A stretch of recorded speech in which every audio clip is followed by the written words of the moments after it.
Hey y'all, I hope you're having a good day and that all is well and that you are just enjoying yourselves on today, whatever it is that you're doing. Had a thought and I thought I'd just come on today and just make a video about something that I get asked often as a creator of body butters and certain skincare products. And that is, what exactly is a body butter?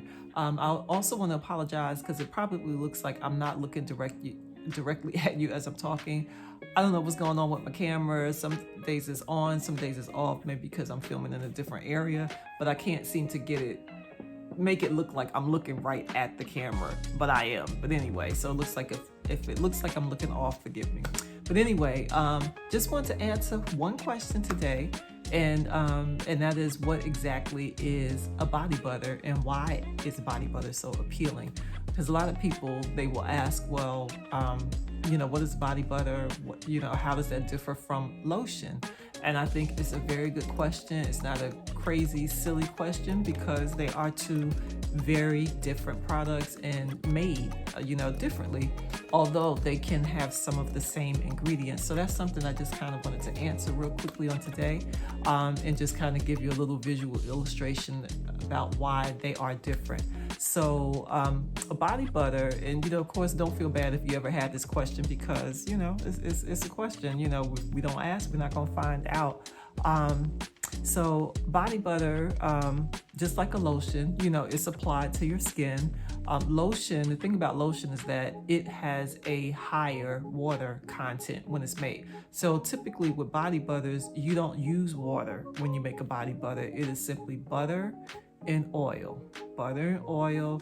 You could add an essential oil to it, you could add a fragrance to it, but the basic foundation of a body butter is butter and oil.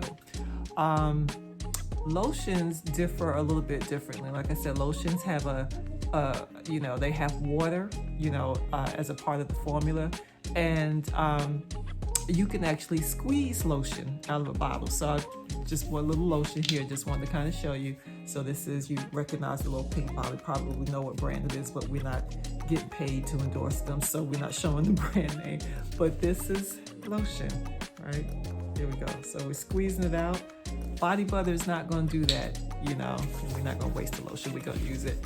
Body butter is only going to do that if it's melted, right? Summertime, it's hot, it liquefies, then it's no longer a butter, it's like a liquid that you just put on your skin. But body butter is, sometimes you see it in the raw form, like if you just go get some shea butter from the store and it's just that yellow and looks kind of hard, it's just a natural shea butter. Forgot my thought, what I was gonna say. Anyway, it's not in the whip consistency, right? So when I make butters, I get those raw materials, but then I whip them and you get something like this. So this is just one that I use for photos or whatever. This is that Cinnabon fragrance, smells like a cinnamon roll. But when I turn it upside down, see, it doesn't drip or it's not liquefied. So it's in a solid state, and it'll stay in a solid state unless it reaches a high temperature. Normally with body butters, they'll remain solid, up until 70 something, 80 degrees, sometimes a little bit higher. Some formulators put things like natural waxes, beeswax, in their formulas. I do use a natural wax to, help it with the smoothing on and to also help it with that melting, especially in high temperatures.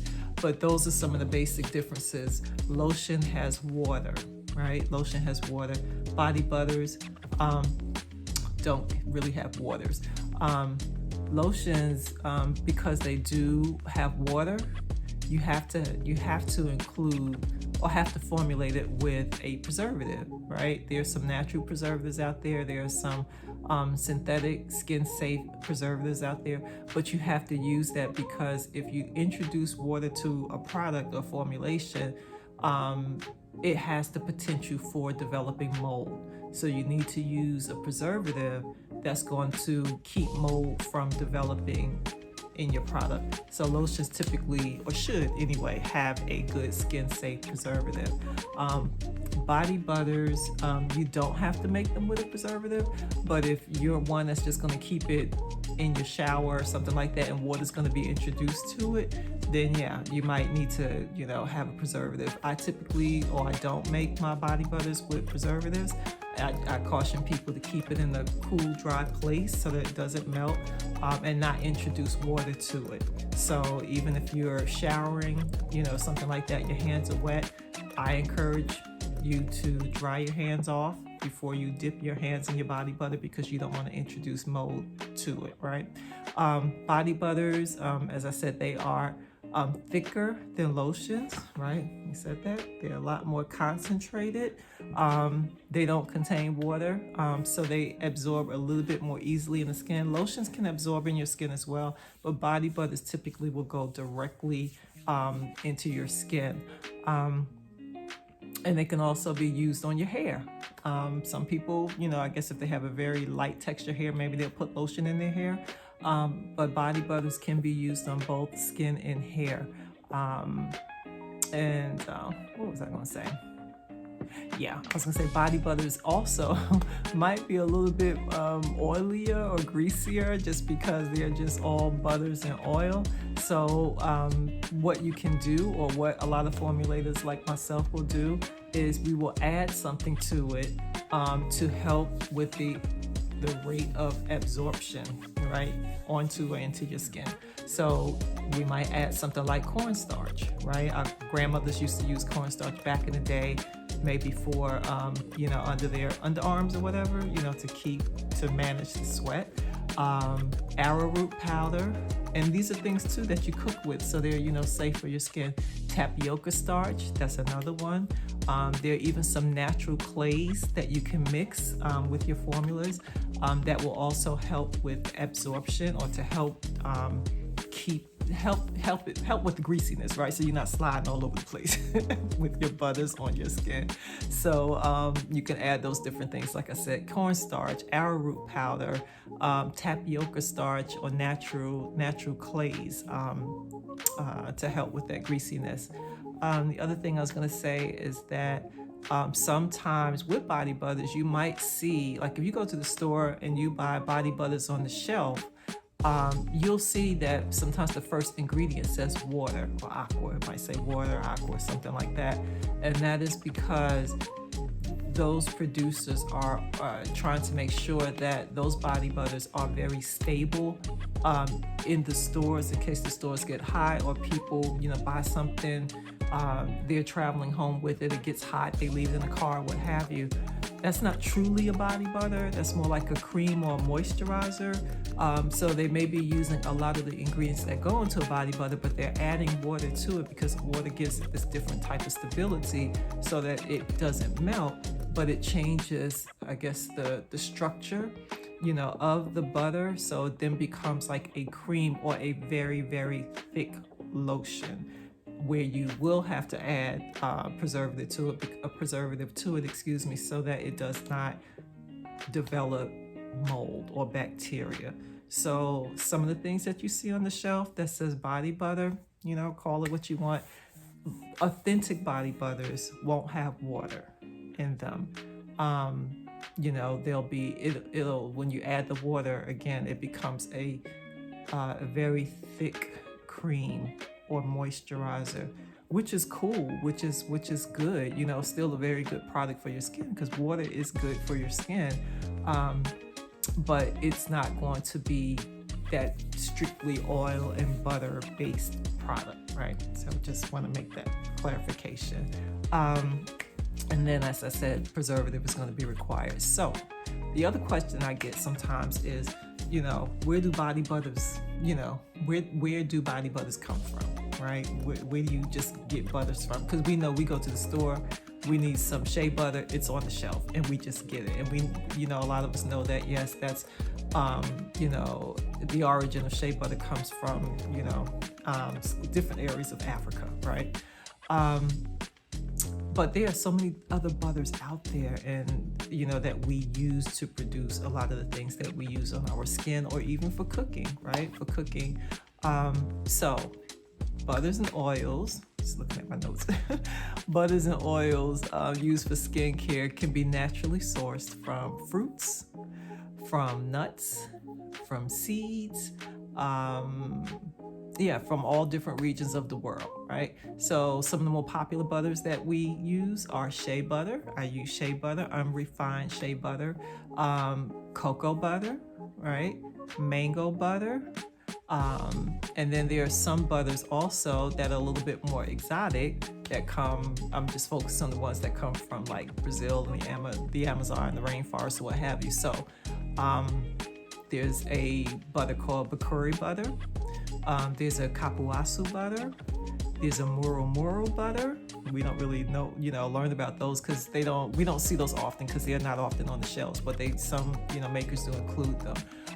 Tukuma butter, that's another butter, and Ukumba butter, that's another butter. And there are tons of other butters, but I think the main butters that we often see are shea butters and the mango butters and the cocoa butters. Those are the ones that we typically will use the most because those are the most available to us.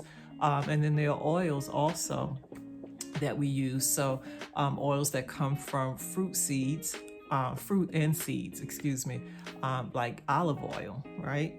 And we press olive oil to get the oil out. There's avocado oil that comes from the seed of the avocado fruit, right? Avocado is not a vegetable, it's a fruit. Coconut oil.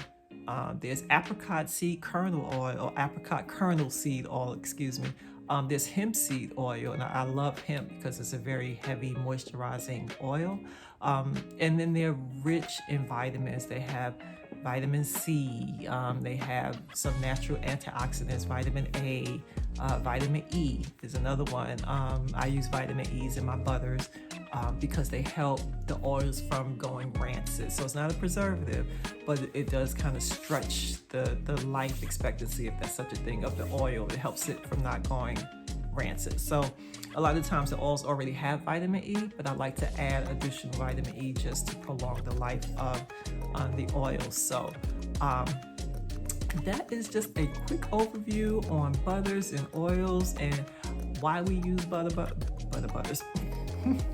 body butters, why they're so appealing to us, and just a little, I guess it's just a little thought that I had about products that we use and why we use them and why we enjoy them so much. So again, thank you all so much for supporting my business, business ministry, just the amazing things that come out of this business. That's a whole other video, but just how women, when they receive the products, it just takes them to a different place. They just feel so honored that God sees them, right? Even through a product, that little things that are included in the packaging makes a difference in the lives of the person that receives it. And that's my whole goal, that people, when they get these products, that they will see and experience the love of God, and that I care for them as well. So I appreciate you all. I thank you all again. Sorry about the angle with the camera. Hey, it is what it is. So, you have your good days, you have your bad days. No, we ain't having no bad days. We're having good days. We're having great days. And God is good all the time. He's good. I'm sure y'all are in the background saying, and all the time, God is good. So anyway, have a good day. I love you all.